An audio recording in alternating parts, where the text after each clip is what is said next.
Friend हम लोग इस वीडियो में सीखने वाले हैं पाइथन प्रोग्रामिंग लैंग्वेज का बेसिक्स। इस पूरे वीडियो में हम लोग सारे बेसिक्स को क्लियर करेंगे और हम लोगों ने एक ही वीडियो बनाया है जिसमें हम लोगों ने सारे पाइथन प्रोग्रामिंग के बेसिक्स को क्लियर किया है, from starting how to install your Python and history till module system.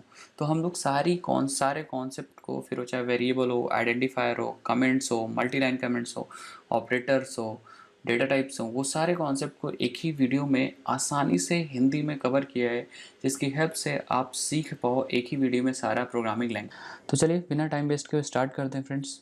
तो फ्रेंड्स, जो पाइथन प्रोग्रामिंग लैंग्वेज है वो एक जनरल पर्पस प्रोग्रामिंग लैंग्वेज है, high level object oriented dynamic programming language है, जो यूज़ होती है क्रिएट करने के लिए different types of application software, जैसे कि वेब एप्लीकेशन हुआ, डेस्कटॉप एप्लीकेशन हुआ, और भी एप्लीकेशन हुए जो कि बेस्ड हैं artificial intelligence, machine learning, data analysis पे। तो ये सारा काम करने के लिए पाइथन प्रोग्रामिंग लैंग्वेज यूज़ होती है।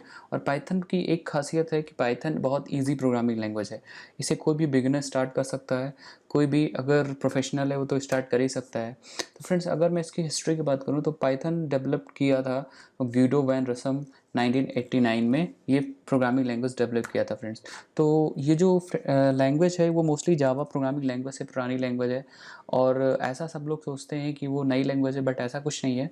पाइथन के मोस्टली दो वर्जन होते हैं, आते हैं, एक 2.x वर्जन और एक 3.x वर्जन। तो जो लेटेस्ट है वो 3.x वर्जन है, और हम लोग को 3.x वर्जन ही यूज़ करना चाहिए फ्रेंड। तो चलिए अब हम लोग देख लेते हैं कि पाइथन के इंटरप्रेटर को कैसे डाउनलोड करेंगे और कैसे उसको इंस्टॉल करेंगे। तो हम लोग यहाँ पे ओपन करेंगे फायरफॉक्स, और फायरफॉक्स में अपने फेवरेट सर्च इंजन, मेरा गूगल है, तो मैं यहाँ पे टाइप करूँगा पाइथन डाउनलोड। और पाइथन डाउनलोड पे टाइप करने पे यहाँ पे पाइथन गूगल सर्च रिजल्ट्स कुछ देगा। तो सबसे पहले वेबसाइट जो ओपन होगी वो python.org। तो यहाँ पे डायरेक्टली आपको दिखा रहा है, अगर आपके पास विंडोज़ ऑपरेटिंग सिस्टम है तो आप इस पर क्लिक कर सकते हैं, या कोई भी वर्जन आप डाउनलोड कर सकते हैं 3.7। तो मैं कोशिश करूँगा कि मैं लेटेस्ट वर्जन डाउनलोड करूँ, तो मैं इस पर क्लिक करूँगा। जैसे इस पर क्लिक करूँगा तो हमारा python.org जो वेबसाइट है वो ओपन हो जाएगी फ्रेंड्स, और यहाँ पे सब येलो कलर की बटन दिखेगी, डाउनलोड पाइथन 3.7। तो जैसे आप डाउनलोड पे क्लिक करोगे, आपका पाइथन का जो इंस्टॉलर है वो डाउनलोड होना स्टार्ट हो जाएगा। अब यहाँ पे आपको परेशान होने की बात नहीं है, क्योंकि पाइथन क्या है, डायनेमिक चेक कर लेगा कि आप कौन सा ऑपरेटिंग सिस्टम यूज़ कर रहे हैं। तो जो हमारा डाउनलोड स्टार्ट हुआ वो हमारे मैक ऑपरेटिंग सिस्टम के लिए हुआ है। अगर आप विंडोज़ यूज़ कर रहे होते तो विंडोज़ के लिए हो जाता। जैसे आप डाउनलोड कंप्लीट कर लेंगे तो आप नेक्स्ट नेक्स्ट करके इंस्टॉल कर लीजिएगा। एक बार इंटरप्रेटर इंस्टॉल हो गया तो फिर काम हो जाएगा। तो फिर हम लोग काम कर सकते हैं। अगर आप कोई और वर्जन डाउनलोड करना चाहते हैं तो यहाँ से आप देख सकते हैं व्यू ओल्डर वर्जन, और ओल्डर पे क्लिक करेंगे तो बहुत सारे वर्जन आएंगे। जो भी वर्जन आपको डाउनलोड करना होगा वो डाउनलोड करके अपने सिस्टम में इंस्टॉल कर लीजिएगा। एक चीज़ मैं और बता दूं कि आपको जो डाउनलोड करना है वो 2.x नहीं डाउनलोड करना है। अदरवाइज होगा क्या, 2.x डाउनलोड करेंगे तो बहुत सारे 3 पॉइंट वाले फीचर्स 2.x पे सपोर्ट नहीं करेंगे। तो जब हम डाउनलोड करके इसको इंस्टॉल कर लेंगे तो हमको यहाँ पे हमको यहाँ पे एक सॉफ्टवेयर मिलेगा पाइथन का जिसका नाम है IDLE। अगर हम सर्च करते हैं IDLE तो यहाँ पे ये सॉफ्टवेयर मिलेगा। इस IDLE पे हम लोग पाइथन को रन कर सकते हैं। इवन कोई ज़रूरी नहीं है आप IDLE पे पाइथन को रन कर सकते हैं, आपके पास बहुत सारे ऑप्शन है रन करने के।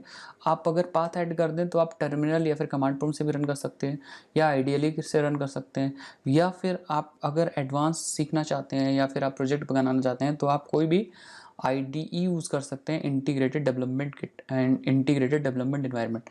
तो फ्रेंड्स, यहाँ पे मैं अपनी इस पे मैं एक बार दिखा देता हूँ। मैं बहुत सारे चीज़ काम IDLE पे कर सकता हूँ, बट मैं यहाँ पे IDLE यूज़ नहीं करूँगा क्योंकि हमें बहुत सारा काम करना है।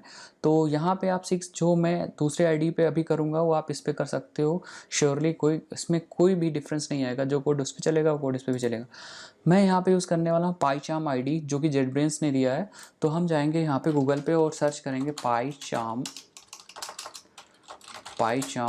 डाउनलोड। और जब हम पाईचार्म डाउनलोड लिखेंगे तो यहाँ पे जो पाईचार्म डाउनलोड होगा, पाईचार्म की जो वेबसाइट ओपन होगी, दैट मीन्स जेटब्रेंस की जो वेबसाइट ओपन होगी, वहाँ पे हमको दो पाईचार्म दिखेंगे। एक कम्युनिटी वर्जन दिखेगा और एक प्रोफेशनल वर्जन दिखेगा। तो हम लोग को कम्युनिटी वर्जन डाउनलोड करना है, क्योंकि कम्युनिटी वर्जन फ्री है। तो जैसे डाउनलोड करेंगे तो इसका भी इंस्टॉलर अपने आप से डाउनलोड होना स्टार्ट हो जाएगा। अब इसमें भी क्या है कि ऑटोमेटिक ऑपरेटिंग सिस्टम अपने आप से फैच कर लेगी ये वेबसाइट। तो अगर आप मैक ऑपरेटिंग सिस्टम यूज़ कर रहे होंगे तो DMG फाइल डाउनलोड हो जाएगी, अगर आप विंडोज़ यूज़ कर रहे होंगे तो EXE फाइल डाउनलोड हो जाएगी। उसके बाद आपको करना क्या है, नेक्स्ट करके इंस्टॉल कर लेना है।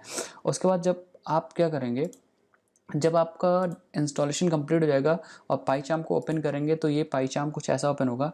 यहाँ से सबसे पहले आपको प्रोजेक्ट क्रिएट करना होगा, तो आप प्रोजेक्ट क्रिएट कर लीजिएगा, सेव कर लीजिएगा। उसके बाद एक फ़ाइल क्रिएट कर लीजिएगा। तो ये पाइथन की फ़ाइल मैंने बनाई है 1_video। यहाँ पे अगर कोई मैं पाइथन का कोड लिखता हूँ, print this is my Python code, और मैं क्या करूँगा, यहाँ पे एक बटन है रन की, इस पर मैं क्लिक करूँगा तो यहाँ पे देखिए आउटपुट आ जाएगा। तो एक्चुअली मैं इस तरफ लिखने वाला कोड और इधर रन करने वाला कोड। रन करने के बहुत सारे ऑप्शन है, आप सर्च कर सकते हो गूगल पे, इंटरनेट पे बहुत सारी चीज़ें सर्च करके इम्प्लीमेंट कर सकते हो। बट मैंने यहाँ पे एक अपना प्लेटफॉर्म निकाला है जहाँ पे हम यूज़ कर रहे हैं पाईचार्म, और पाईचार्म में इधर कोड लिखेंगे, इधर हमारा आउटपुट आएगा। तो चलिए अब हम लोग अपनी प्रोग्रामिंग लैंग्वेज से स्टार्ट करते हैं। तो सबसे पहले चीज़, पाइथन में कोई भी चीज़ प्रिंट करने के लिए हम यूज़ करते हैं प्रिंट फंक्शन। जैसे मैंने लिखा था यहाँ पे, अगर हमको स्क्रीन पे एज इट इज़ आउटपुट चाहिए, जैसे मैंने कहा this is my hello world, तो अगर मुझे एग्जैक्ट ये चीज़ प्रिंट करनी है तो हम क्या करेंगे, यहाँ पे इसको डबल कोट्स के अंदर रखेंगे, और जो भी चीज़ डबल कोट्स के अंदर रखते हैं वो एज अ स्ट्रिंग कंसिडर की जाती है, और अगर हम इसको रखते हैं तो एग्जैक्ट वही आउटपुट आता है जो हम इसके अंदर लिखते हैं फ्रेंड्स। अब फ्रेंड्स, अगर मान लीजिए आपने एक और वर्ड लिखा हुआ है, यहाँ पे एक और लाइन लिखी, मैंने कहा this is my second line, और अगर इसको हम रन करते हैं तो यहाँ पे दोनों लाइनें जो प्रिंट हो गई वो नेक्स्ट लाइन प्रिंट हो गई। अगर यहाँ पे एक और आप लिख दोगे तो तीनों लाइनें नेक्स्ट लाइन में प्रिंट होगी। तो इस प्रिंट फंक्शन की प्रॉपर्टी ये है कि आप जैसे ही इसको कोई लाइन देते हैं तो ये प्रिंट करने के बाद क्या करता है, लाइन को टर्मिनेट कर देता है, लाइन को चेंज कर देता है। दैट मीन्स लाइन चेंज हो जाती है। अगर आप लाइन चेंज करना नहीं चाहते हो तो आप यहाँ लगाओगे कॉमा और लिखोगे एंड, और यहाँ पे ऐसे ब्लैंक स्ट्रिंग पास कर दोगे। इस केस में ये वाला प्रिंट क्या करेगा, ये इस पूरी लाइन को प्रिंट करेगा और एंड करेगा ब्लैंक से। दैट मीन्स ये लाइन को नहीं चेंज करेगा। अगर मैं यहाँ चलाऊँ तो देखिए यहाँ पे this is my hello world, पहली लाइन प्रिंट हुई, उसके बाद लाइन चेंज नहीं हुआ। बट जो सेकंड प्रिंट था उसने क्या किया, इस चीज़ को प्रिंट किया और लाइन चेंज कर दिया। अगर आप चाहते हो लाइन चेंज ना हो तो हम क्या करेंगे, यहाँ भी एंड लगा देंगे, और जैसे आप एंड लगाएंगे फिर से रन करेंगे तो ये वाली लाइन भी नहीं चेंज होगी और आपका आउटपुट सारा एक ही लाइन में आएगा फ्रेंड्स। तो यहाँ पे बहुत सारी चीज़ें हैं प्रिंट के साथ, और आप एक एक चीज़ करके एक्सपेरिमेंट करिए। नेक्स्ट बात करते हैं हम लोग कमेंट्स का होते हैं। तो कमेंट्स मतलब अगर हम चाहते हैं कि पाइथन ये कोड को रीड ना करे, वो सिर्फ डिस्क्रिप्शन के लिए हो कि हमारा जो कोड है वो क्या काम कर रहा है, वो हमारे लिए कोड हो, पाइथन इंटरप्रेटर से हम वो चीज़ एग्जीक्यूट नहीं कराना चाहते हैं, तो हम जिस लाइन को एग्जीक्यूट नहीं कराना चाहते हैं तो हम उससे पहले लगा देंगे सिंपल सा हैज़। अगर हमने हैज़ लगा दिया तो पाइथन का जो इंटरप्रेटर होगा वो इस लाइन को इग्नोर कर देगा। अगर मैं यहाँ पे रन करता हूँ तो देखिए यहाँ पे this is my second line, this is my second line, मतलब इन दोनों लाइन का आउटपुट आया, बट पहली लाइन क्योंकि कमेंट है तो आउटपुट नहीं आया। अगर आप पाईचार्म यूज़ कर रहे हो तो फिर बहुत आसान है, आप सारी लाइनों को सेलेक्ट करिए और कंट्रोल/ क्लिक कर दीजिए, या अगर मैक पे हो तो कमांड/, आपकी सारी लाइन कमेंट हो जाएगी। तो इसको कहते हैं हम लोग सिंगल लाइन कमेंट। अगर आपको मल्टी लाइन कमेंट लगाना है पाइथन में तो एक तरीका है, आप ट्रिपल कोड यूज़ कर सकते हो, 1 2 3। अगर आपने ट्रिपल कोड यूज़ किया है तो ये मल्टी लाइन कमेंट है, इसमें हम बहुत सारे कमेंट लिख सकते हैं। This is my programme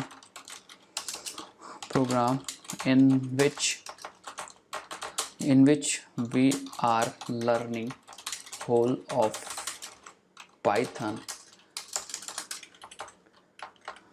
in one video friend। तो यहाँ पे ये होता है मल्टी लाइन कमेंट, और यहाँ पे एक एक लाइन लगाना है तो आप हैश से भी कर सकते हो, या आप ट्रिपल कोट्स लगा सकते हो मल्टी लाइन कमेंट्स को लगाने के लिए। तो जैसा कि हम लोगों ने सीखा था कि पाइथन एक सिंपल लैंग्वेज है, इजी प्रोग्रामिंग लैंग्वेज है, जो कि इंटरप्रेटर बेस्ड लैंग्वेज है, जिसका मतलब है कोड हम लिखते हैं तो direct interpreter line by line read कर लेता है। पाइथन बेस्ड है इंडेंटेशन पे, तो हमें देखना होगा इंडेंटेशन क्या है। इंडेंटेशन समझने के लिए हम क्या करते हैं, यहाँ पे कुछ प्रिंट करते हैं, और मैंने कहा अभी मैंने लिखा था फर्स्ट 1 प्रिंट कर दिया, फिर एक और लाइन और प्रिंट कर दी, एक लाइन और प्रिंट कर दी, यहाँ पे हमने एक लाइन और प्रिंट कर दी, एक लाइन और प्रिंट कर दी। तो इंडेंटेशन मीन्स कि अगर आपको इसके बाद कोई लाइन प्रिंट करनी है तो ये लाइन मेंटेन करनी है। अगर आपको इफ़ लगाना है तो आपको इफ़ लिखना है, और आपको इफ़ ब्लॉक के अंदर एंटर करने के लिए आपको एंटर करना है, और आपको थोड़ा सा स्पेस यहाँ से मेंटेन करना है, और आपको इसके अंदर कोई कोड लिखना है, फिर इसके अंदर कोड लिखना है। तो अब यहाँ पे लाइन मेंटेन करनी है, अगर इंडेंटेशन मेंटेन करना है, दैट मीन्स इफ़ के अंदर लिखना है तो आपको इसी लाइन के नीचे एकदम लिखना होगा। अगर आपको इफ़ के बाहर आना है तो आप पीछे आ जाइए, दैट मीन्स आप इफ़ के बाहर आएंगे।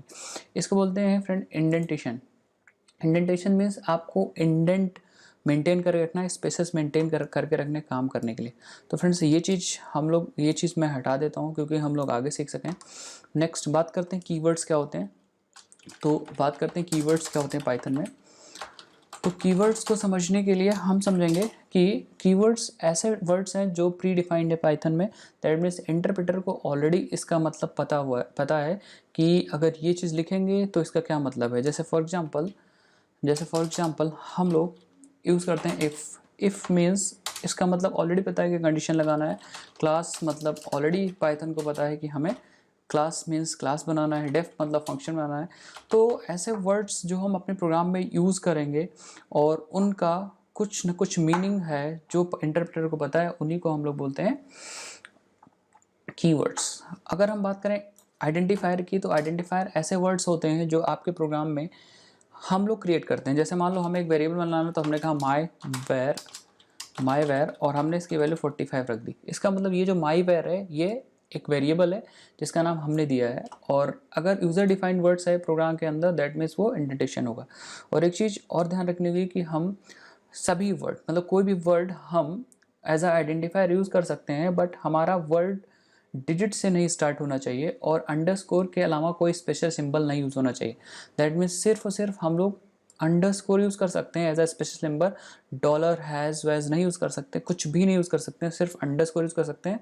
और एक चीज़ और ध्यान रखनी है कि जो आपका वर्ड होना चाहिए वो डिजिट से स्टार्ट नहीं होने चाहिए। बाकी आप कोई भी चीज़ रख सकते हो। जैसे मैं कोई वेरिएबल बनाता हूँ, जैसे मैंने ऊपर बनाया भी है और एक और बना लेता हूँ। मैं कहता हूँ दिस इज़ माई प्रोग्राम। तो ये भी एक वेरिएबल है जो कि आइडेंटिफायर, और ये वैलिड आइडेंटिफायर है। वैलिड आइडेंटिफायर का मतलब कि आपने वर्ड यूज़ किया है और वर्ड को सेपरेट किया अंडरस्कोर की हेल्प से। तो यहाँ पे कोई स्पेशल सिंबल भी नहीं और आपका जो वर्ड है वो डिजिट से भी नहीं स्टार्ट हो रहा है। इसका मतलब कि ये एक वैलिड आइडेंटिफायर है फ्रेंड। तो हम लोग क्या करते हैं, अब नेक्स्ट स्टेप में वेरिएबल्स बनाना सीखते हैं फ्रेंड।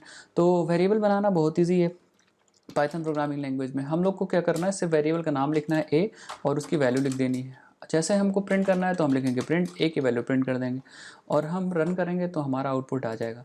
तो यहाँ पे आपको डेटा टाइप कुछ नहीं लिखना है। अगर आपको चेक करना है कि ये ए किस टाइप का है तो हम लिखेंगे प्रिंट टाइप ऑफ ए, और हम क्या करेंगे, प्रोग्राम को रन करेंगे तो हमें पता चल जाएगा कि ए की वैल्यू 56 है, उसका टाइप इंटीजर है। इसी तरह अगर हमें स्ट्रिंग का वेरिएबल बनाना है तो हमें स्ट्रिंग नहीं लिखना, हमें डायरेक्ट नेम लिखना है, वेरिएबल का नाम। और हम स्ट्रिंग को बनाने के लिए हम सिंगल कोट्स भी यूज़ कर सकते हैं, अगर हम चाह रहे हैं डबल कोट्स भी यूज़ कर सकते हैं, और अगर हम चाहते हैं तो ट्रिपल कोट भी यूज़ कर सकते हैं, आपकी मर्जी। पाइथन में single quote, double quote, triple quotes तीनों स्ट्रिंग को बनाने के लिए होता है। तो मैं यहाँ पे लिख सकता हूँ ओनली जावा टेक, और फिर हम नेम को यूज़ कर सकते हैं, नेम को प्रिंट कर सकते हैं यहाँ पे नेम, और देखेंगे स्क्रीन पे कि हमारा नाम यहाँ पे प्रिंट हो जाएगा। उसके बाद अगर हम देखना चाहते हैं कि ये नेम किस टाइप का है तो हम लिखेंगे प्रिंट और यहाँ पे लिख देंगे टाइप ऑफ नेम, और जैसे हम टाइप ऑफ नेम लिखेंगे रन करेंगे तो यहाँ पे देखिए इसका टाइप क्या है, स्ट्रिंग आया। तो हम स्ट्रिंग वेरिएबल बना सकते हैं, इंटीजर वेरिएबल बना सकते हैं, और फ्लोट भी वेरिएबल बनाना है तो हम इस f इज इक्वल टू और हम बस एक पॉइंट की वैल्यू देंगे। उसके बाद ये जो f है वो एज अ फ्लोट काम करेगा। सेव करेंगे, रन करेंगे, ठीक है, एज अ फ्लोट काम करेगा। अगर हम इसका टाइप भी देखना चाहते हैं तो हम लिख देंगे प्रिंट टाइप ऑफ f, तो हमें इसका टाइप भी मिल जाएगा। तो हमने सीख लिया कि कैसे हम वेरिएबल्स बनाते हैं। उसके बाद हम देखते हैं कि अगर हमें वेरिएबल्स और वैल्यू साथ में प्रिंट करनी है तो कैसे प्रिंट करेंगे। तो हम अगर हमें स्ट्रिंग प्रिंट करनी है तो हम लिख देंगे वैल्यू ऑफ एफ इज़, अब हमें एफ के बाद इस वर्ड के बाद हमें स्ट्रिंग वेरिएबल की वैल्यू लानी है तो हम कॉमा लगाएंगे, एफ लिख देंगे। फिर से हमें कुछ लिखना होता है तो फिर से कॉमा लगाएंगे, अपने स्ट्रिंग लिख देते हैं, और फिर हम प्रोग्राम को चलाएंगे तो हमें पता चल जाएगा कि आउटपुट आया। Value of f as it is print हुआ है, इतना एज इट इज़ प्रिंट हुआ, उसके बाद वैल्यू प्रिंट हुई और एंड प्रिंट हुआ। इसका मतलब प्रिंट के अंदर हम कॉमा लगा के चीज़ों को सेपरेट कर सकते हैं। उसके बाद कॉमा लगा के वेरिएबल्स को सेपरेट कर सकते हैं, वैल्यूज़ को सेपरेट कर सकते हैं। तो प्रिंट फंक्शन बहुत यूजफुल फंक्शन है जिसकी हेल्प से हम सारा काम कर सकते हैं। उसके बाद हम देखते हैं कि डेटा टाइप्स कौन कौन से हैं पाइथन प्रोग्रामिंग लैंग्वेज में, और उनको कैसे हम लोग को सीखना है, उन पे कैसे हम लोग ऑपरेशंस परफॉर्म करेंगे। तो बेसिकली जो हम लोग डेटा टाइप पाइथन में पढ़ने वाले हैं वो 6 इंपॉर्टेंट डेटा टाइप पढ़ने वाले हैं। अभी एक एक करके मैं बताऊंगा कि वो कौन कौन से डेटा टाइप्स हैं। सबसे पहले मैं बात करता हूँ नंबर्स की। तो नंबर्स में सबसे पहला जो नंबर होता है वो होता है इंटीजर। तो पाइथन में इंटीजर आप बहुत आसानी से ऐसे बना सकते हो, और इस पे बहुत तरीके के ऑपरेशन, अर्थमेटिक ऑपरेशंस परफॉर्म कर सकते हो। तो ऑपरेशंस परफॉर्म करने के लिए हमें ऑपरेटर सीखना पड़ेगा। तो उसके लिए मैं एक और वेरिएबल बना लेता हूँ, और वेरिएबल की वैल्यू थोड़ा छोटी छोटी देते हैं कि जिससे कि हम लोग चीज़ें समझ जाएँ। तो ये इंटीजर की वैल्यूज़ हैं, और हम लोग क्या करेंगे, इस पर कुछ अर्थमेटिक ऑपरेशंस परफॉर्म करेंगे। जैसे प्लस, तो हम लिखेंगे print of a plus b. तो ए प्लस बी की वैल्यू प्रिंट हो जाएगी। और इससे पहले मैं क्या करता हूँ, यहाँ पे लिख भी देता हूँ as a string a plus b. तो हमें जो आउटपुट मिलेगा कुछ ऐसे मिलेगा। अगर मैं एक चेक करता हूँ, तो यहाँ पे जो प्लस है वो एक अरिथमेटिक ऑपरेटर था। उसके बाद हम यूज़ कर सकते हैं प्लस की, जहाँ पे प्लस यूज़ किया था वहाँ पे हम लोग क्या यूज़ कर सकते हैं, एज अ माइनस भी यूज़ कर सकते हैं। तो मैं माइनस कर देता हूँ इसे, माइनस, और इसको भी माइनस। ये माइनस भी क्या है, एक अरिथमेटिक ऑपरेटर है।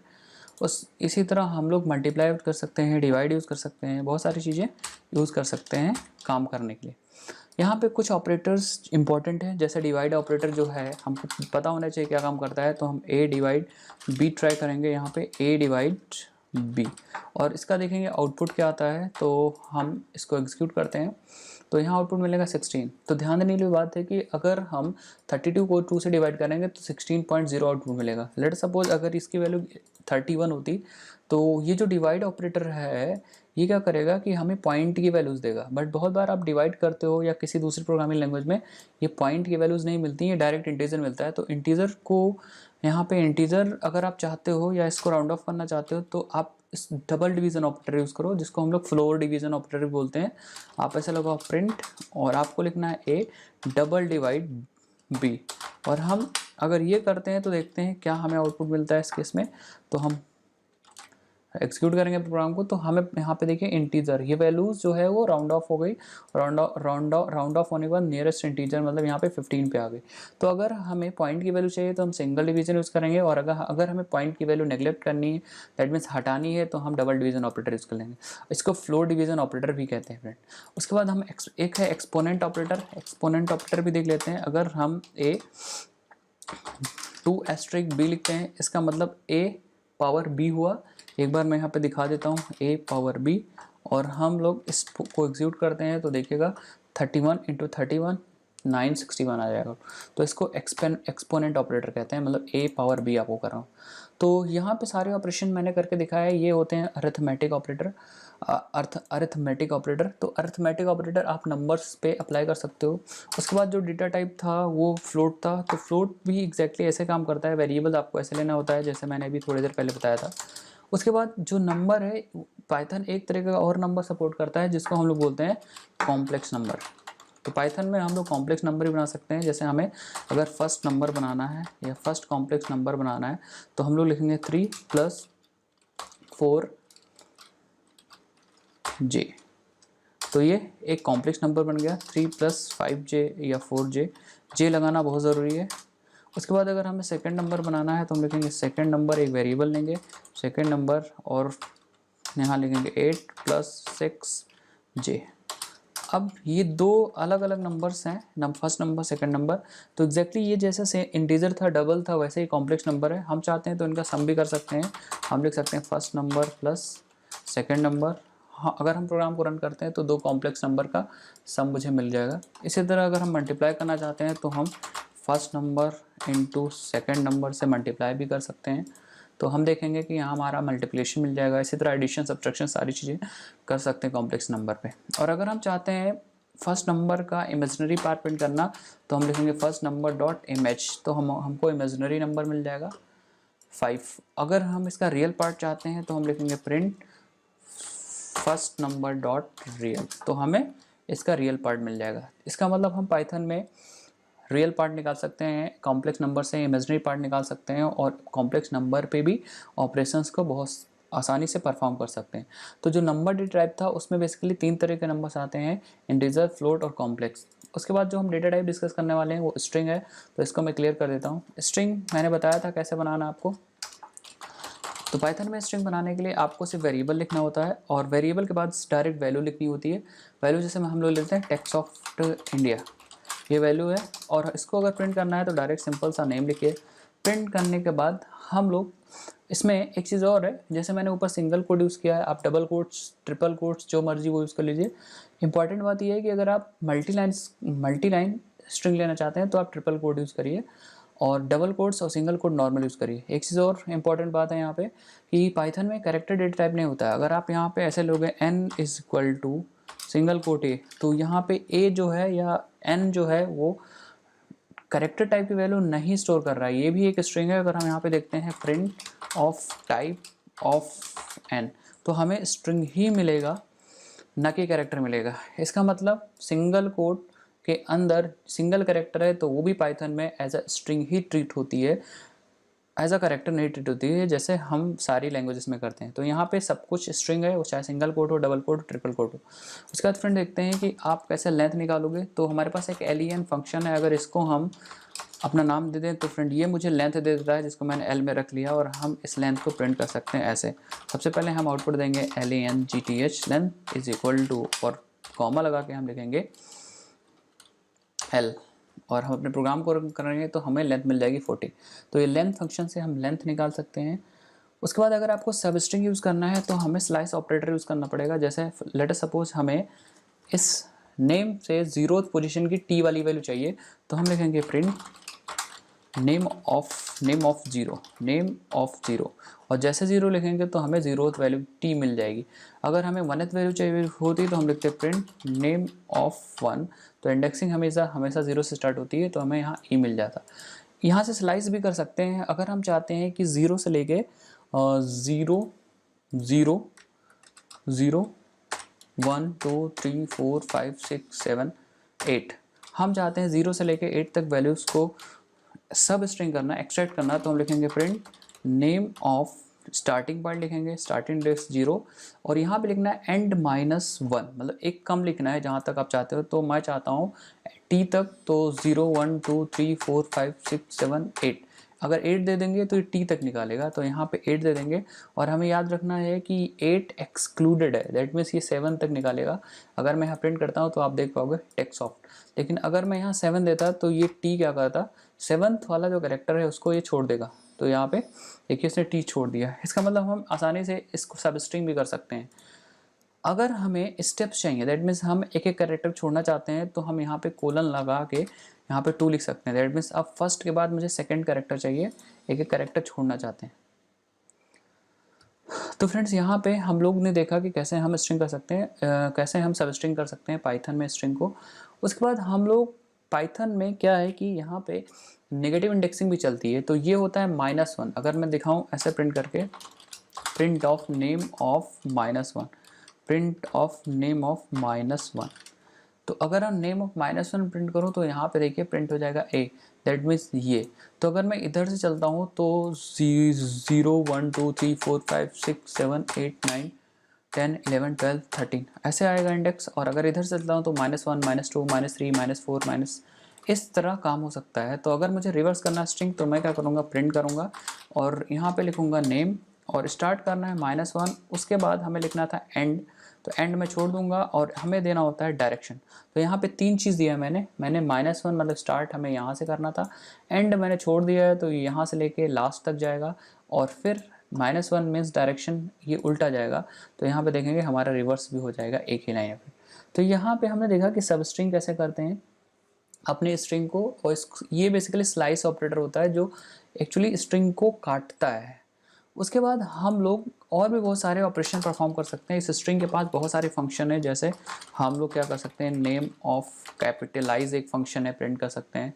आप यहाँ पे देख पाओगे कि ये कैपिटलाइज मीन्स ये पहला लेटर कैपिटल कर देगा। उसके बाद हम बहुत सारे इसके फंक्शन है, नेम डॉट टाइटल, हर एक वर्ड का पहला लेटर कैपिटल हो जाएगा।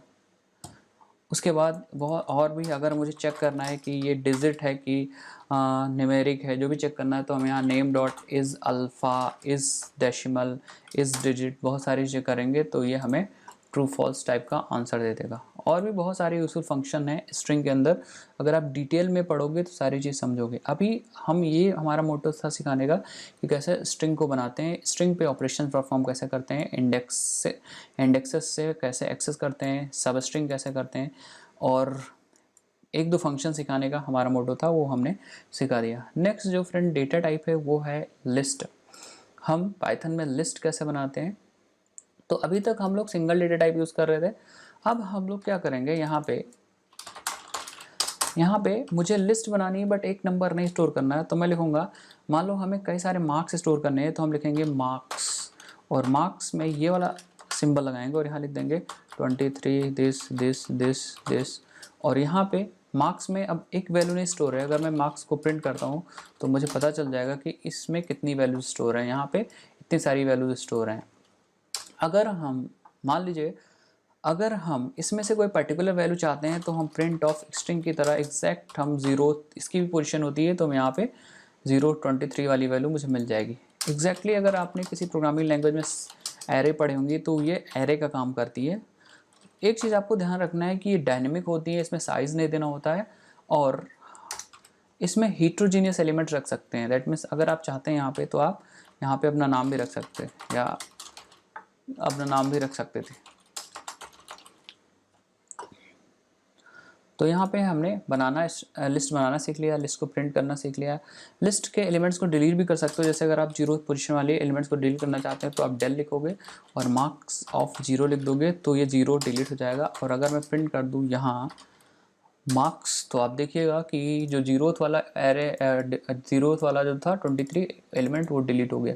तो डिलीट भी ऐसे ही कर सकते हो, और जिस तरह हमने स्ट्रिंग में सब स्ट्रिंग करना सीखा था वैसे इसमें भी आप सब स्ट्रिंग कर सकते हो। जैसे अगर हम 0 से निकालें और 4 तक निकालें तो ये 0 से लेके 3 तक एलिमेंट्स को निकाल देगा, 0 1 2 3 तक एलिमेंट्स निकाल देगा।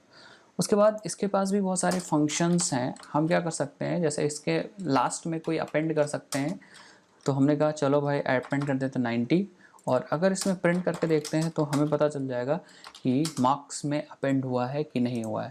ये देखिए मार्क्स में 90 अपेंड हो गया। इसी तरह अगर आप बीच में कोई भी चीज़ अपेंड करना चाहते हो या इंसर्ट करना चाहते हो तो आप यूज़ करोगे इंसर्ट, और सबसे पहले इंडेक्स दोगे। तो 0th पोजीशन पे मैं इंडेक्स इंसर्ट करना चाह रहा हूँ ओनली जावा टेक, और हम रन करेंगे तो देखेंगे लिस्ट के 0th पोजीशन पे, एक मिनट सेव करते हैं इसको।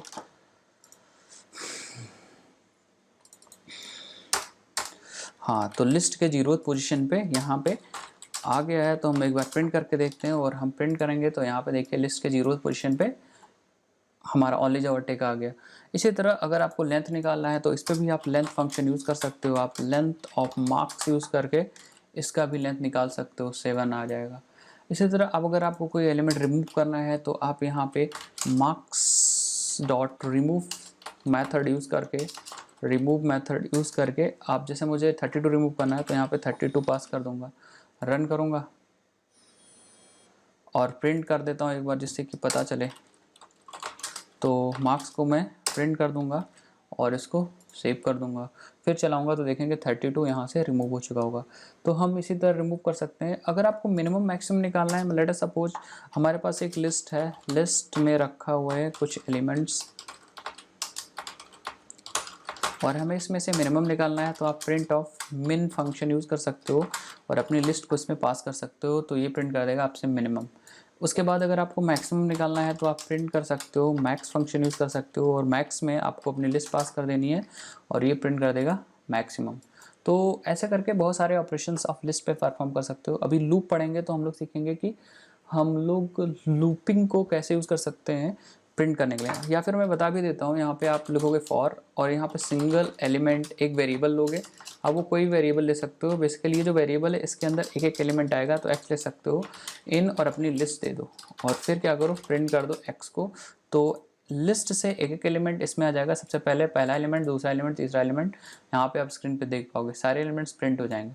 तो लिस्ट की हेल्प से आप एलिमेंट्स को प्रिंट भी कर सकते हो। इवन अगर आप लिस्ट को रिवर्स करना चाह रहे हो तो आप इस लिस्ट पे कॉल कर सकते हो reverse function, list dot reverse reverse function, और अगर फिर से लिस्ट को प्रिंट करोगे तो आपकी लिस्ट क्या हो चुकी होगी, रिवर्स हो चुकी होगी फ्रेंड्स। तो यहाँ पे लिस्ट में मोस्टली सारी चीज़ें मैंने बता दी क्या कैसे करना है। तो लिस्ट हमारी हो गई कंप्लीट। उसके बाद एक और डेटा टाइप है जिसको हम लोग टपल बोलते हैं। टपल एग्जैक्टली लिस्ट है, इसको बनाने का बस तरीका अलग है। जैसे अगर टपल मुझे बनाना होगा तो हम लिखेंगे मार्क्स, और लिस्ट को हम ऐसे बनाते थे, टपल को हम लोग ऐसे बनाएंगे। और मैं भी बता देता हूँ डिफरेंस क्या है। टपल बेसिकली एक बार बन जाता है तो चेंज नहीं हो पाता है। जैसे अगर मैं प्रिंट करूँ तो मुझे मार्क्स तो सारे मिलेंगे,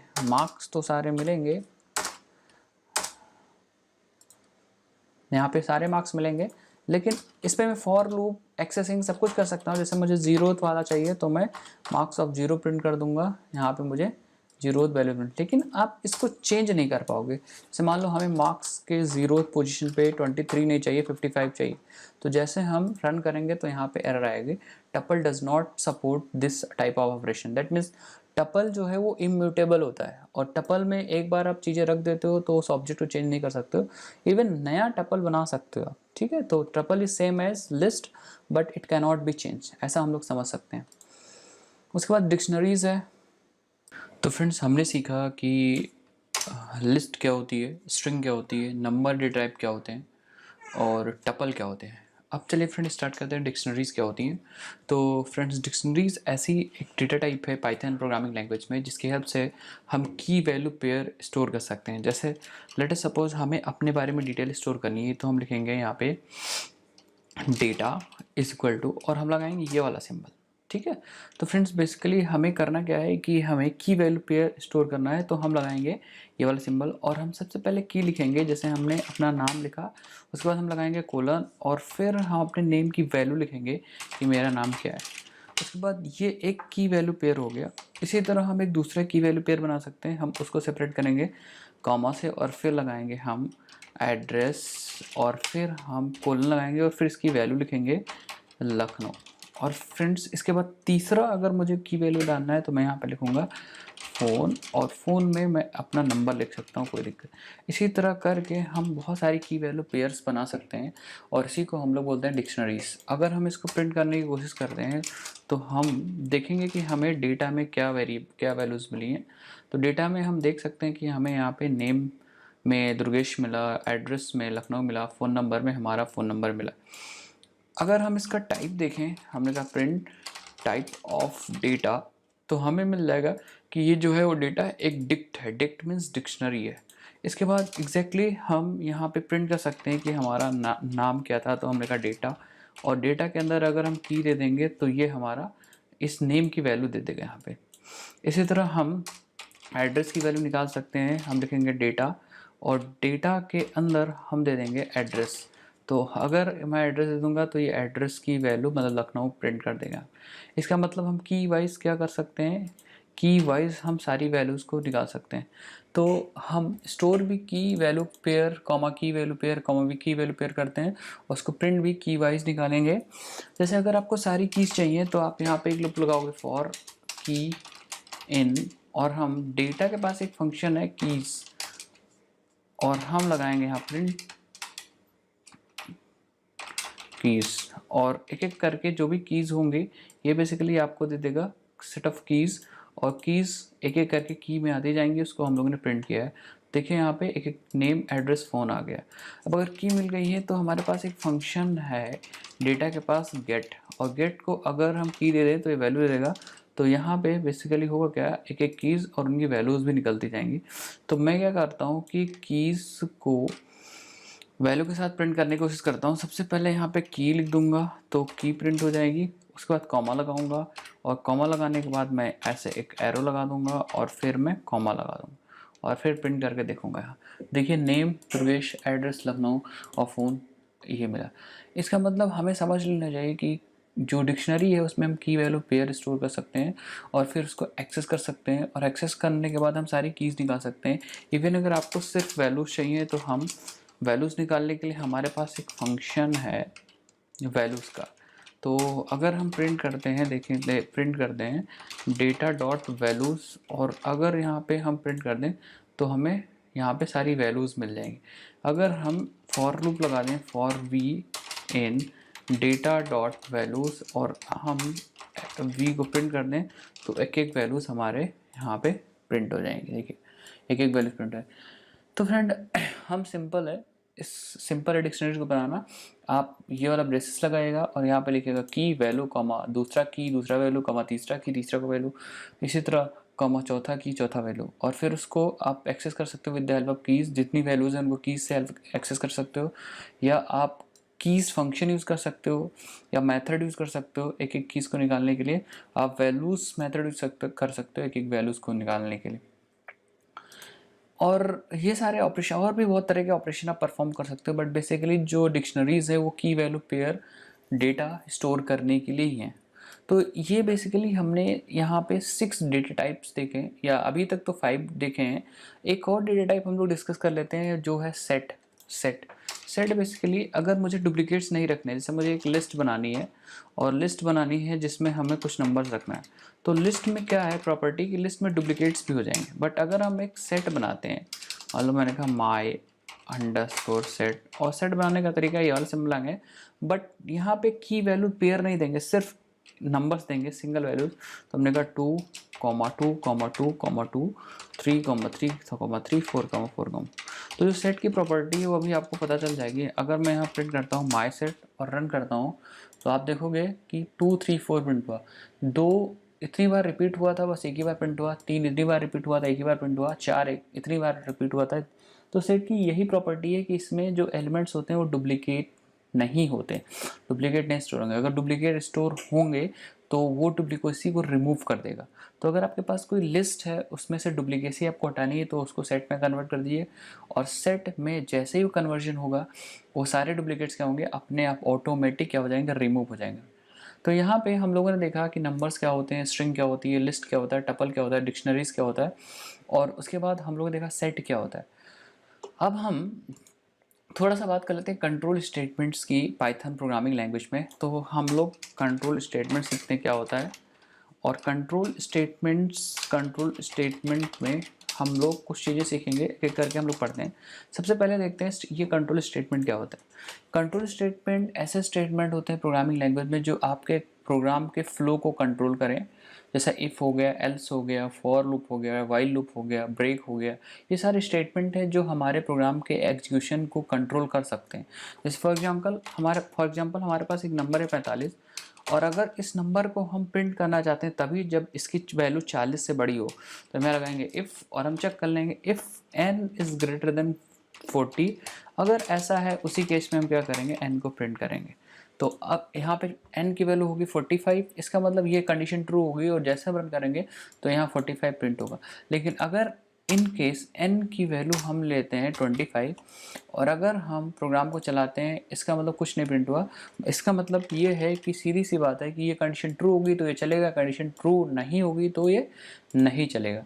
इफ़ ये चीज़ कंट्रोल कर रहा है, दैट मीन्स आपके प्रोग्राम का जो फ्लो था उसको ये कंट्रोल कर सकता है। और ऐसे स्टेटमेंट जो आपके प्रोग्राम के एग्जीक्यूशन के जो फ्लो है उसको कंट्रोल करें, तो यही हमारे कंट्रोल स्टेटमेंट होते हैं। तो सबसे पहले इफ़ की बात करते हैं। इफ़ एक ऐसा स्टेटमेंट है अगर कंडीशन ट्रू होती है तो एग्जीक्यूट होता है, अगर कंडीशन ट्रू नहीं होती तो एग्जीक्यूट नहीं होता है। अब बात करते हैं एल्स इफ। अगर आपके पास एक से ज़्यादा कंडीशन है तो हम यूज़ करते हैं एल्स इफ। जैसे फॉर एग्जांपल हमारे पास एक वैल्यू है x, और x जो वैल्यू है उसको प्रिंट हमें ये चेक करना है कि वो पॉजिटिव है कि नेगेटिव है कि ज़ीरो है। तो हम यहाँ लगाएंगे इफ़ और चेक कर लेंगे if x is greater than 0 then print. अगर 0 से बड़ी है तो ये वैल्यू ऑब्वियस ही बात है क्या है, पॉजिटिव वैल्यू। और अगर ये 0 से छोटी है तो हम लगाएंगे L if means else if. अगर ये 0 से छोटी हो गई वैल्यू, दैट मीन्स ये जो वैल्यू होगी वो नेगेटिव वैल्यू होगी, नेगेटिव वैल्यू। एल्स अगर ये ना छोटी है ना बड़ी है तो एल्स मीन्स ये वैल्यू 0 हो गई। तो हमने कहा दिस इज 0 फ्रेंड्स। तो यहाँ पे L if means else if, जब हमारे पास दो कंडीशन थे 1 और 2 तो मैंने एल्स इफ यूज़ किया। तो यहाँ पे देखिए इसका आंसर आएगा पॉजिटिव वैल्यू। यहाँ पे हम यूज़र से इनपुट लेना भी सिखाते थे, यहाँ पे हमने 3 फिक्स कर दिया था। बट अगर आप यहाँ पे इनपुट फंक्शन यूज़ करो और यहाँ पे लिख दो एंटर नंबर, तो जैसे फंक्शन चलेगा एंटर योर नंबर, ये क्या करेगा, एक नंबर, ये एक मैसेज देगा और जो भी नंबर आप वहाँ पे लिखोगे वो मैसेज एक्स में डाल देगा। बट फ्रेंड ये देता है, ये जो हमें देता है ये है एक स्ट्रिंग की वैल्यू। तो हमें यहाँ पे कंपैरिजन करने के लिए इस स्ट्रिंग को कन्वर्ट करना पड़ेगा इंटीजर में। तो हम लोग क्या करेंगे, इस x को यहाँ कर देंगे ऐसे ही n, और हम लोग इसके नीचे इस n को कन्वर्ट करेंगे इंटीजर में। तो हम लिखेंगे int और int में n पास कर देंगे, और जो int में कन्वर्जन होके आएगा x में आ जाएगा। एक बार मैं और समझाता हूँ, n में जो वैल्यू आएगी वो एज ए स्ट्रिंग आएगी, और इस int फंक्शन को मैंने दे दिया है अपना नंबर, तो ये क्या करेगा, इस स्ट्रिंग को कन्वर्ट कर देगा इंटीजर में और ये वैल्यू x में असाइन हो जाएगी। तो फ्रेंड जैसे हम प्रोग्राम चलाएंगे तो यहाँ पे देखिए एंटर नंबर आ रहा है, और हम अपना नंबर देंगे 78 और एंटर करेंगे तो इट इज़ पॉजिटिव नंबर। फिर से हम अपना प्रोग्राम चलाएंगे और यहाँ नंबर दे देंगे -96, एंटर करेंगे तो नेगेटिव नंबर आ जाएगा। तो यहाँ पे हम लोगों ने इनपुट लेना सीख लिया। एक चीज़ और सीख लेते हैं, कन्वर्जन्स। कुछ कन्वर्जन्स जैसे मैंने यहाँ पे यूज़ किया है इंट फंक्शन, तो इंट को हम कोई स्ट्रिंग देते हैं इंटीजर में कन्वर्ट करता है। वैसे ही हमारे पास फ्लोट फंक्शन है, जो इसको कुछ नंबर देंगे तो ये फ्लोट में कन्वर्ट कर देगा। वैसे ही हमारे पास एक्सटीआर फंक्शन है, तो इसको कुछ नंबर देंगे तो ये स्ट्रिंग में कन्वर्ट कर देगा। ऐसा करके हमारे पास बहुत सारे फंक्शन है काम करने के लिए। तो यहाँ पे 3 फंक्शंस हम लोग जो यूज़ करेंगे, इंटीजर में इंटीजर में कन्वर्ट करना है, फ्लोट में फ्लोट में, स्ट्रिंग मतलब स्ट्रिंग में कन्वर्ट करना है। एक चीज़ और है कि हम पाइथन में ऐसा नहीं कर सकते हैं कि हमने कहा 34 और इसको कॉन्कैटिनेट कर रहे हैं str से। अगर ऐसा करने की कोशिश करेंगे तो यहाँ पे एरर आ जाएगी। मैं आपको दिखाना चाहूँगा कि मैंने कहा, दैट मीन्स देखिए unsupported operand plus with integer string. तो ये इंटीजर और स्ट्रिंग में प्लस नहीं कर सकते। अगर मुझे इस 34 को इसके साथ कॉन्कैटिनेट करना था तो सबसे पहले इसे मुझे स्ट्रिंग में कन्वर्ट करना पड़ता, तो हम वही वाला स्ट्रिंग फंक्शन यूज़ कर लेते इसको कन्वर्जन करने के लिए। तो यहाँ पे अब हम देख पाएंगे ये कन्वर्ट हो जाए। तो स्ट्रिंग को स्ट्रिंग के साथ कॉन्कैटिनेट कर सकते हैं, या फिर अगर मान लो हमारे पास 2 वैल्यूज़ हैं ऐसे कुछ, हमने कहा प्रिंट 34 प्लस 56, और अगर मुझे मैथमेटिकल ऑपरेशन परफॉर्म करना है तो इस 34 को इंटीजर में कन्वर्ट करना पड़ेगा। तो मैं यहाँ पे इंट फंक्शन यूज़ करूँगा। तो मैंने यहाँ पे आपको प्रैक्टिकल भी दिखा दिया कि वो जो फंक्शंस मैंने बताए थे उनको हमें कैसे यूज़ करना है। तो यहाँ पे आंसर आ जाएगा 79। तो हमने यहाँ पे इफ़ यूज़ किया, एल्स इफ यूज़ किया। अब हम बात करने जा रहे हैं लूप की। तो लूप का भी यूज़ होता है। लूप मीन्स अगर आपको कोई स्टेटमेंट रिपीट करना है, जैसे मान लो मुझे हेलो वर्ल्ड 5 बार प्रिंट करना है, तो हम 1 से लेकर 5 तक लूप चलाएंगे। तो हम लिखेंगे फॉर आई इन रेंज, और हमें देना है लूप का स्टार्टिंग पॉइंट तो 1 और लूप का एंडिंग पॉइंट 5। तो बेसिकली एक चीज़ आपको याद रखना है, ये जो 5 है वो एक्सक्लूडेड है, मतलब यहाँ पे आपको एक ज़्यादा देना है। तो 6 देंगे तब 5 तक चलेगा, और हम लगाएंगे कोलन, एंटर कर देंगे और प्रिंट आई कर देंगे। तो देखेंगे क्या होगा। अगर हम इसको रन करेंगे तो 1 से लेके 5 तक हमारे नंबर्स प्रिंट हो गए, और आई मतलब पहली बार में आई की वैल्यू 1 हुई है, दूसरी बार में आई की वैल्यू 2 हुई, तीसरी बार में आई की वैल्यू 3 हुई है, चौथी बार में आपकी आई की वैल्यू 4 हुई है, फिर 5 हुई। दैट मीन्स 1 से लेके 5 तक लूप चला है और हर बार आई की वैल्यू बढ़ती गई। तो हमें प्रिंट करना था हेलो वर्ल्ड, तो हम आई की जगह लिख देंगे हेलो वर्ल्ड। तो for loop means repetition, 5 bar hello world print हो जाएगा। और अगर साथ में आप आई की वैल्यू भी चाहते हो तो आप यहाँ पे कॉमा लगाओ, आई लिख दो, और फिर हम लोग रन कर देते हैं प्रोग्राम को। तो यहाँ पे देखिए hello world hello world hello world. यहाँ पे बहुत ही काम, आप बहुत ही सिंपल तरीके से लूप चला सकते हो पाइथन में। बस आपको सिंटेक्स याद है, for I in range, range means starting and ending, but ending is excluded. That means आप जो वैल्यू दोगे -1 तक ये लूप चलेगा।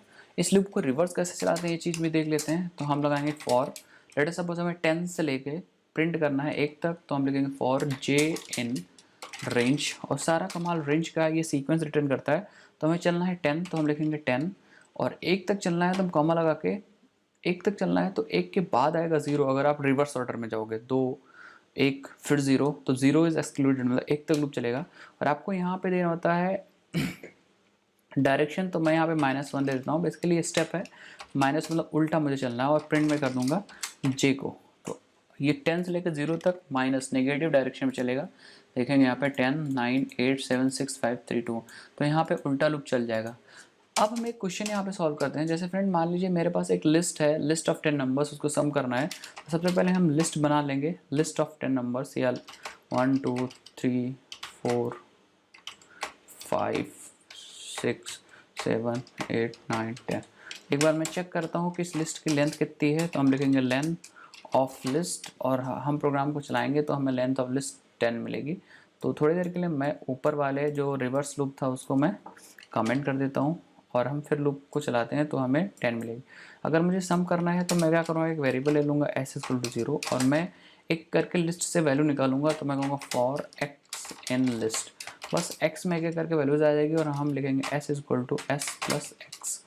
और हम जैसे ही लूप ख़त्म होगा तो हम पीछे आके प्रिंट करेंगे s को और हम प्रोग्राम चलाएंगे तो यहाँ पे देखेंगे ये जो है वो सम है। अगर आपको प्रिंट करना है तो आप यहाँ पे स्ट्रिंग इसके साथ कॉन्केटिनेट कर सकते हो, अब आ जाएगा। तो हम ऐसे लूप चला के ट्रैवर्स कर सकते हैं किसी लिस्ट को, टपल को, डिक्शनरीज को।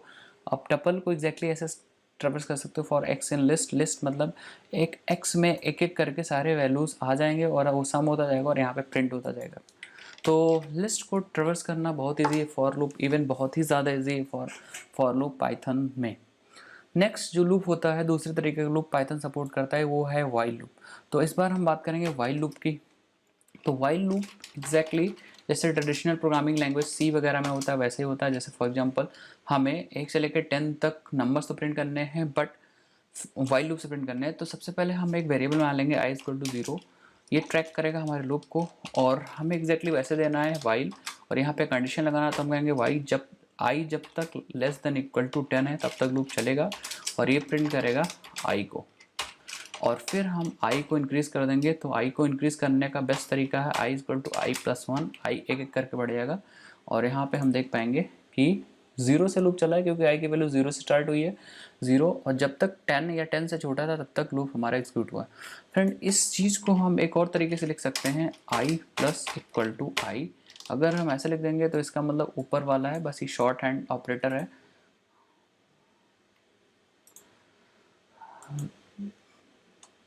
i equal to i plus 1 करना था तो यहाँ पे देखेंगे प्रिंट हो जाएगा। एग्जैक्टली वाइल लूप वही ट्रेडिशनल लूप है जो सी, जावा इन सब प्रोग्रामिंग लैंग्वेज में वैसा ही है। ये लूप तब तक एग्जीक्यूट होता रहेगा, रिपीट होता रहेगा जब तक ये कंडीशन फॉल्स हो। एक मैं एग्जांपल भी करके दिखाता हूँ। लेट सपोज हमें काउंट करना है नंबर की डिजिट्स को। तो मैं क्या करूँगा, एक नंबर ले लूँगा और जो नंबर आएगा उसको इंटीजर में कन्वर्ट करूँगा और इनपुट फंक्शन की हेल्प से मैं क्या करूँगा, यहाँ पे यूज़र से नंबर ले लूँगा, एंटर नंबर। तो फ्रेंड्स एक बार मैं इसको समझा देता हूँ।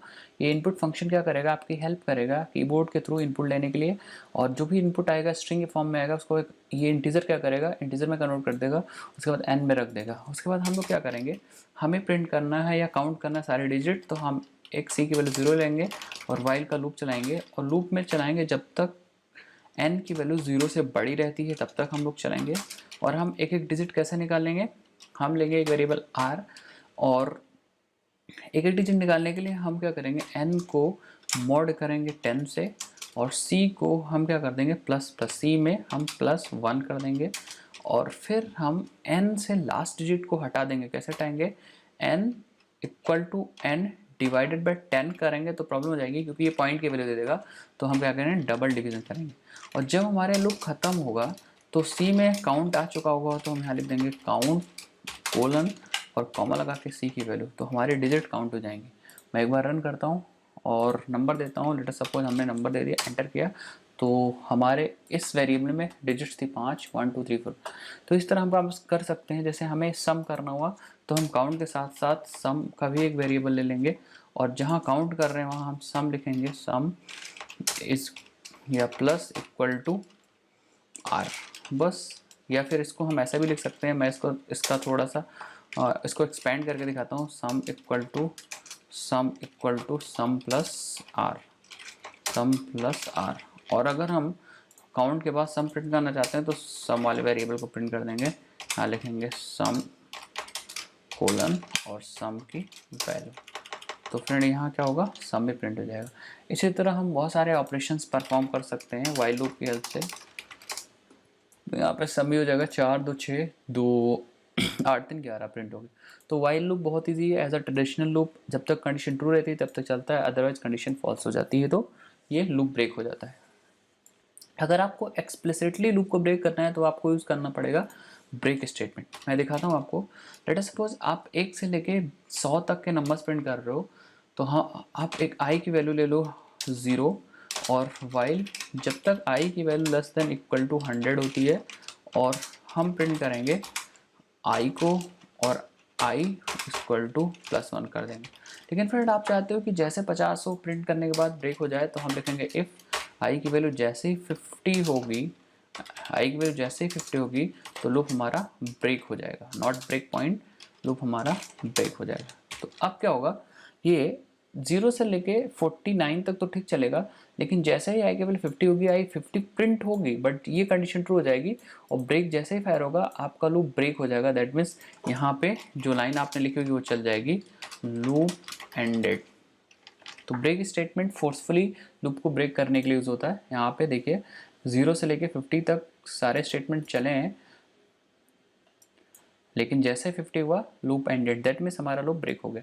इसी तरह कंटिन्यूस स्टेटमेंट है। कंटिन्यूस स्टेटमेंट क्या करता है कि आपके जैसे ही वो कंटिन्यूस स्टेटमेंट फायर होता है, लूप के नीचे की सारी लाइनें स्किप हो जाती है। मैं आपको दिखा देता हूँ। लेट अस सपोज हमारे पास एक लूप है जो 1 से 10 तक प्रिंट कर रहा है 3 लाइन्स बार बार। हमने कहा फॉर आई इन रेंज 1 से लेके 10 है, दैट मीन्स 11 लिखना पड़ेगा मुझे। और यहाँ पे हम प्रिंट कर रहे हैं 3 लाइनें प्रिंट कर रहे हैं बार बार। हाँ, एक प्रिंट कर रहे हैं फर्स्ट लाइन और उसके बाद second line and last one is third line. और एक डिवाइडर हम लगा रहे हैं हर लाइन के बाद, जिससे कि हमें पता चल जाए कि सारी लाइनें अलग अलग प्रिंट हुई हैं। इसको मैं एक बार रन करके दिखा देता हूँ आपको। तो यहाँ पे देखिए 10 बार ये प्रिंट करेगा first second third, first second third, first second third. But हम चाहते हैं कि जब सेकंड बार हो तो सिर्फ फर्स्ट प्रिंट करे। तो मैं क्या करूँगा, यहाँ पे चेक कर लूँगा, इफ़ आई की वैल्यू अगर 2 है तो मैं कंटिन्यू कर देगा। इसका मतलब जब आई की वैल्यू 2 होगी तो ये लूप यहीं से ऊपर चला जाएगा नेक्स्ट इटरेशन से, ना कि ये सब चलेगा। तो जैसे 2 होगी ये प्रिंट होगा, उसके बाद आई नेक्स्ट इटरेशन पे चला जाएगा, नीचे की चीज़ें स्किप कर देगा। देखिए सेकंड के लिए मैं आपको दिखाता हूँ। फर्स्ट के लिए ये देखिए सेकंड फर्स्ट प्रिंट हुआ, उसके बाद नीचे की लाइनें बंद हो गई हैं। अगर आप ध्यान से देखना चाहते हो तो मैं इसके साथ आई को कॉन्कैटिनेट, मतलब आई को इसके साथ प्रिंट कर देता हूँ, जिससे आपको पता चल जाए कि जो फर्स्ट है वो कौन सा वाला है। तो यहाँ पे देखिए फर्स्ट, ये फर्स्ट वाला है, ये जो फर्स्ट है सेकंड वाला, उसके बाद इसके नीचे सेकंड थर्ड प्रिंट ही नहीं हुआ, क्योंकि यहीं से लूप क्या हो गया था, थर्ड आई के नेक्स्ट इटरेशन के साथ कंटिन्यू हो गया था। तो यहाँ पे हमने देखा कि ब्रेक स्टेटमेंट क्या होता है और कंटिन्यू स्टेटमेंट क्या होता है, फॉर क्या होता है, इफ़ क्या होता है, एल्स क्या होता है, वाइल क्या होता है। ये सारी चीज़ें क्लियर हो गई और इवन कुछ क्वेश्चन भी हम लोगों ने कर लिया। नेक्स्ट बात आती है फंक्शंस क्या होते हैं पाइथन में और फंक्शन को कैसे क्रिएट करते हैं। तो चलिए देखते हैं फंक्शन क्या होते हैं फ्रेंड। तो फंक्शन बेसिकली ऐसे स्टेटमेंट हैं जिनको हम कुछ काम दे देंगे, बट फंक्शन को बिना कॉल किए वो एग्जीक्यूट नहीं होंगे। जैसे हम फंक्शन को बना के दिखाते हैं, हमें उस फंक्शन बनाना होगा तो हम यूज़ करेंगे डेफ कीवर्ड और फंक्शन, मान लो हम फंक्शन का नाम है fun1 और हम कोलन लगाएंगे और लिख देंगे प्रिंट और प्रिंट लिख देंगे this is my first function. तो यहाँ पे मैं एक चीज़ देखना चाहूँगा, आपको एक चीज़ बताना चाहूँगा कि सबसे पहले चीज़ डेफ कीवर्ड यूज़ होगा फंक्शन को बनाने के लिए। तो सबसे पहले आपको लिखना है डेफ, उसके बाद लिखना है फंक्शन का नाम और ये होते हैं आर्गुमेंट। इस केस में मैंने कुछ नहीं दिया। अगर मैं प्रोग्राम को चलाऊँ तो कुछ प्रिंट नहीं होगा, क्योंकि फंक्शन को हमेशा आप कॉल करते हो तभी रन होता है। अगर हम इस फंक्शन के बाहर आएँ और इस फंक्शन के अंदर फंक्शन के नेम से मैं कॉल कर लूँ इसको और अगर रन करूँ तो देखिएगा जो फंक्शन के अंदर लिखा होगा चल जाएगा। अगर यहाँ मैं एक लाइन और ऐड कर देता हूँ, this is second line of the function, तो अगर रन करेंगे तो सेकेंड लाइन चल जाएगा। दैट मीन्स फंक्शन, जो फंक्शन है वो एग्जैक्ट वेरिएबल की तरह है, बट वेरिएबल वैल्यू को याद रखता है और ये फंक्शन अपने स्टेटमेंट्स को याद कर रखा है। जैसे ही हम वेरिएबल को यूज़ करते हैं वो वैल्यू यूज़ हो जाती है, और जैसे ही फंक्शन को कॉल करेंगे वो फंक्शन कॉल हो जाएगा। अगर हम कोई फंक्शन बनाना चाहते हैं जिसको आर्गुमेंट भी देना चाह रहे हैं तो हम फिर से लिख सकते हैं डेफ और डेफ में लिखते हैं से हेलो, ये फंक्शन का नाम है। और हम क्या करेंगे, यहाँ पे एक नेम देंगे, इस फंक्शन को कॉल जब करेंगे तो नेम देंगे और प्रिंट ये करेगा, सबसे पहले लिखेगा हेलो और यहाँ पे फिर वो जो नाम दोगे वो प्रिंट कर देगा। तो ये अपने आप एग्जीक्यूट नहीं होगा, अगर आप इसको रन करोगे तो पहले वाला आउटपुट आएगा। इस फंक्शन को एग्जीक्यूट करने के लिए आपको कॉल करना पड़ेगा और एक नाम देना होगा, जैसे हमने कहा टैक्स ऑफ इंडिया। और अगर हम इस फंक्शन को रन करते हैं तो इस प्रोग्राम को रन करते हैं तो देखिए सबसे पहले पहला फंक्शन चला है, यहाँ से मैंने कॉल किया, फिर दूसरा फंक्शन चला है क्योंकि मैंने यहाँ पे इसको कॉल किया है। अगर हम इसी फंक्शन को दूसरे नाम के साथ कॉल करना चाहते हैं तो हम से हेलो यहाँ पे लिख सकते हैं ओनली जावा टेक। तो हम देख पाएंगे कि यहाँ पे ये जो दूसरा फंक्शन है ओनली जावा टेक के साथ कॉल हुआ। तो जैसे ही कॉल हुआ ऊपर नेम में गया ओनली जावा टेक, इसने प्रिंट किया हेलो ओनली जावा टेक। और पहले के लिए नेम में गया था टेक्स्ट ऑफ इंडिया, तो इसने प्रिंट किया था हेलो टेक्स्ट ऑफ इंडिया। इसी तरह हम फंक्शंस को बना सकते हैं, क्योंकि आपने से हेलो बनाते समय यहाँ नेम की रिक्वायरमेंट की है। तो अगर आप से हेलो ब्लैंक से कॉल कर लोगे तो यहाँ पे आ जाएगी एरर। ये देखिए यहाँ पे आ गई एरर मिसिंग वन, मतलब एक आर्गुमेंट यहाँ चाहिए लेकिन आपने दिया नहीं। बट अगर आप चाहते हो कि मेरे अगर कोई वैल्यू ना पास करे तो यहाँ मैं कुछ डिफ़ॉल्ट वैल्यू दे दूँ, तो मैं यहाँ पे डिफ़ॉल्ट वैल्यू दे सकता हूँ नो नेम। अब क्या होगा, अगर आप पास करोगे तो ये नाम ले लेगा, नहीं पास करोगे तो ये नो नेम ले लेगा। एग्जैक्टली मैं दिखा देता हूँ। देखिए अगर हमने आर्गुमेंट पास किया है तो उसने आर्गुमेंट प्रिंट किया, अगर हमने आर्गुमेंट नहीं पास किया तो उसने नन प्रिंट किया। तो यहाँ पे जो पैरामीटर हमने बनाया है वो डिफ़ॉल्ट पैरामीटर है विथ डिफ़ॉल्ट वैल्यू। तो यहाँ पे नेम अगर आप नहीं दोगे तो इसकी डिफ़ॉल्ट वैल्यू क्या हो जाएगी, नो नेम। अगर हम देंगे तो वो वैल्यू ऊपर चली जाएगी। तो इस तरह से फंक्शंस बनाते हैं, इस तरह से फंक्शन कॉल करते हैं। एक चीज़ मैं और बता दूं, इसमें क्या है कि फंक्शन का ऑर्डर भी मैटर नहीं करता है। लेट अस सपोज हम एक फंक्शन बनाते हैं 2 नंबर का सम। तो हम एक फंक्शन बना लेंगे डेफ डू सम में ए ले लेंगे और बी ले लेंगे, ए ले लेंगे बी ले लेंगे, और हम क्या करेंगे, ये फंक्शन क्या करेगा, रिटर्न कर देगा a प्लस बी। तो ये फंक्शन रिटर्न कर रहा है, प्रिंट नहीं कर रहा है। तो जब हम इसको कॉल करेंगे डू सम और इसको 2 नंबर देंगे 3 2, तो ये कुछ रिटर्न नहीं, ये कुछ प्रिंट नहीं करेगा। ये क्या कर रहा है, सम करके वैल्यू को रिटर्न कर दे रहा है। तो हम इसको रिसीव करेंगे, तो जो सम करके आंसर देगा वो आंसर में आ जाएगा, और फिर आंसर को हम लोग क्या करेंगे, प्रिंट करेंगे। अब हमारा सम आएगा, देखेंगे हमारा सम आएगा 5। तो यहाँ पे जो 2 है वो ए में जा रहा है, 3 है बी में आ रहा है। ऑर्डर मैटर करता है, अगर आप पहले दे दोगे 2 तो ए में चला जाएगा, अगर पहले 3 दे देते तो बी में चला। बट अगर आप ऑर्डर बदलना चाहते हो तो बदल सकते हो, वेरिएबल का नाम लिख सकते हो। जैसे आपको बी में देना था 3 तो आप पहले लिखो बट बी इक्वल टू 3 और ये इक्वल टू 24। तो अब यहाँ पे ऑर्डर मैंने चेंज कर दिया तो कोई फर्क नहीं पड़ेगा, क्योंकि ऑर्डर वैल्यू के साथ हमने वेरिएबल ही बना दिया। तो ये बी जो जाए, ये जो 3 जो जाएगा वो बी में ही जाएगा, इस वाले में जाएगा, और ये जो ये जाएगा वो इस वाले में जाएगा, क्योंकि हमने वहाँ पे नाम भी मेंशन कर दिया। तो देखिए 37 प्रिंट हुआ है। आया सब क्वेश्चन में। तो अगर आप यहाँ पे वेरिएबल का नाम नहीं लिखते हो कॉल करते समय तब तो ऑर्डर मैटर करता है, बट अगर आप वेरिएबल बता देते हो तो आप कहीं भी लिखो, यहाँ पे कोई फ़र्क नहीं पड़ता। जो वेरिएबल यहाँ पे लिख दोगे वो वैल्यू उसी वेरिएबल में जाएगी जो आपने ऊपर बनाया है।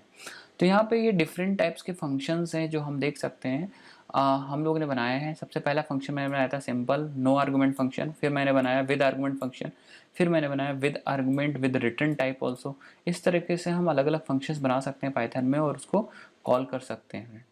चलिए नेक्स्ट जो टॉपिक हम लोग डिस्कस करने वाले हैं वो मॉड्यूल डिस्कस करने वाले हैं। तो मॉड्यूल बेसिकली एक दूसरी फाइल होती है पाइथन में, जिसमें हम लोग अपने कोड को सेपरेट करते हैं, अपने सॉफ्टवेयर को, अपने प्रोग्राम को मॉड्यूलराइज करते हैं, जिसकी हेल्प से हम लोग कोडिंग आसान हो जाए, और अगर क्लासेस सेम नाम की हो रही तो उसके कॉन्फ्लिक्शन रिमूव हो जाए। क्योंकि मान लो आप 2 फंक्शंस बना रहे हो, 2 फंक्शंस सेम नाम के हो गए तो भी प्रॉब्लम हो जाएगी। तो हम लोग क्या करेंगे, मॉड्यूल्स मतलब एक नई फाइल बनाएंगे, न्यू फाइल, और यहाँ पे एक फाइल का नाम दे देंगे, इसका नाम दे देंगे m1। तो जैसे हम लोगों ने नई फाइल बनाई तो यहाँ पे एक मॉड्यूल बन गया, इसी को हम लोग मॉड्यूल कहते हैं। और यहाँ पे अगर एक फंक्शन बना दें हमने कहा fun2, और हम यहाँ पे लिख देते हैं print this is fun2 function of module m1। ठीक है फ्रेंड, तो हम लोग इसको कॉल कर सकते हैं। यहाँ पे हम लोग क्या कर सकते हैं, इफ fun3 को कॉल करके हम लोग चेक कर सकते हैं कि भाई ये सही चल रहा है कि नहीं चल रहा है। तो राइट क्लिक करके रन करेंगे तो देखिए दिस इज चल रहा है, सही चल रहा है। बट अगर आप इस वाले मॉड्यूल का जो ये fun3 है वो इस वाले फाइल में कॉल करना चाह रहे थे इसके नीचे, तो इसको कॉल करने के लिए सबसे पहले आपको मॉड्यूल को इंपोर्ट करना पड़ेगा। तो कुछ इस तरह इंपोर्ट करोगे, आप लिखोगे इंपोर्ट और मॉड्यूल का नाम m1 है तो आप m1 को इंपोर्ट कर लो। उसके बाद अगर आपको मॉड्यूल का वो वाला जो फंक्शन था उसे कॉल करना था तो आपको लिखना था मॉड्यूल का नाम डॉट फंक्शन का नाम। तो आप जैसे प्रोग्राम चलाओगे तो देखेंगे यहाँ पे कॉलिंग हो जाएगी। तो राइट क्लिक करूँगा, रन पे क्लिक करूँगा, देखिएगा this is fun2 of m। इसको आप दूसरे तरीके से, अगर आप m1 डॉट fun3 नहीं लिखना चाहते हैं तो आप ऐसे भी लिख सकते थे इसको। आप क्या कर सकते थे, फ्रॉम m1 import all, आप उस मॉड्यूल की सारी चीज़ें इंपोर्ट कर लीजिए, तो आपको एमओ लिखने की ज़रूरत नहीं। अब उस मॉड्यूल के अंदर जितनी भी चीज़ें थी वो आप डायरेक्ट यूज़ कर सकते हो। अगर रन करेंगे देखिए कॉल हो जाएगा। इसी तरह अगर आपको सिंगल चीज़ चाहिए तो आप सिर्फ क्या लिख सकते थे यहाँ पे एम या fun3, तो अब भी आप डायरेक्ट यूज़ कर सकते थे। इसका मतलब हमारे पास कई सारे तरीके हैं मॉड्यूल के फंक्शनैलिटीज़ को यहाँ पे इंपोर्ट करने के लिए। आप डायरेक्ट इंपोर्ट m1 लिख सकते हो, फ्रॉम m1 इंपोर्ट फंक्शन का नाम लिख सकते हो। अगर एक चीज़ चाहिए, अगर सारी चीज़ें चाहिए तो ऑल मीन्स एस्ट्रिक भी लिख सकते हो। उसके बाद फ्रेंड्स मैं एक एग्जांपल दूंगा। जैसे एक मैथ मॉड्यूल है, उसमें बहुत सारे मैथमेटिकल प्रॉपर्टीज़ हैं। जैसे उसको मैं इंपोर्ट करके दिखाता हूँ। मैं लिखूँगा इंपोर्ट मैथ, मैं लिखूँगा इंपोर्ट मैथ मॉड्यूल। अब क्या हम मैथ डॉट जैसे लिखेंगे, बहुत सारे फंक्शंस हैं। जैसे आपको स्क्वायर रूट प्रिंट करना है तो आप लिखोगे print math dot SQRT, math dot SQRT और अपना नंबर दे दोगे, तो ये क्या करेगा, स्क्वायर रूट को प्रिंट कर देगा। एक बार मैं प्रिंट करके दिखता हूँ, तो यहाँ पे स्क्वायर रूट प्रिंट हो जाएगा 4। इसी तरह बहुत सारी चीज़ें हैं। अगर आपको पावर प्रिंट करना है तो आप print math dot pow x power y 2 power 2 means 4 को प्रिंट कर सकते हो। इसी तरह साइन थीटा कॉस थीटा, बहुत सारे फंक्शंस हैं, उनको आप यूज़ कर सकते हो इंपोर्ट करने के लिए। अब यहाँ पे जैसे मान लो मैं निकाल रहा हूँ, स्क्वायर रूट हो गया, और मान लो इसमें से मैं फंक्शन यूज़ कर रहा हूँ सील, तो मैंने कहा दिस सेल। अब यहाँ पे मुझे बार बार यूज़ करना पड़ रहा है मैथ डॉट, तो मैं क्या कर सकता हूँ कि इसको मैं ऐसे भी इंपोर्ट कर सकता हूँ, फ्रॉम मैथ इंपोर्ट ऑल, और फिर मैं क्या करूँगा, इस जहाँ जहाँ भी मैथ आया मैं उसको क्या कर दूँगा, मैथ को रिमूव कर दूँगा, जिससे कि क्योंकि हमने इंपोर्ट अब दूसरे स्टाइल में किया है, तो हम मैथ को क्या कर देंगे, रिमूव कर देंगे। एक सेकंड, मैथ को हम लोग क्या कर देते हैं, रिमूव कर देते हैं।